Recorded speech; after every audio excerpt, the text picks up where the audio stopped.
One fundamental aspect of Baroque music, which is inextricably linked to the philosophical understanding of the art of that era, is what is known as the affections.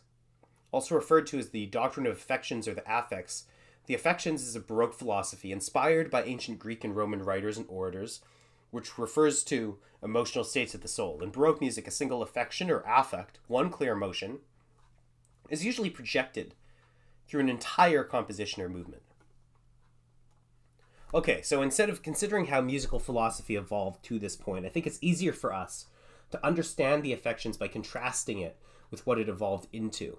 So instead of comparing it to the past, I'm comparing it to its future. Say you're listening to a song on the radio that's telling, I don't know, a love story.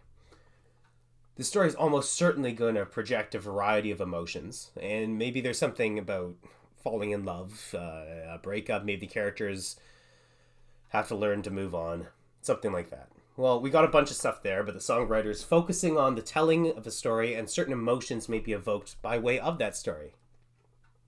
Well, it's a fine and honestly quite unclear line between that and the affections we find in Baroque music. However, we can, in a sort of reductionist and oversimplified manner, describe the affections as evoking single emotions. Happy, sad, angry. We're generally not talking about complex integrations between different emotional states of the soul here.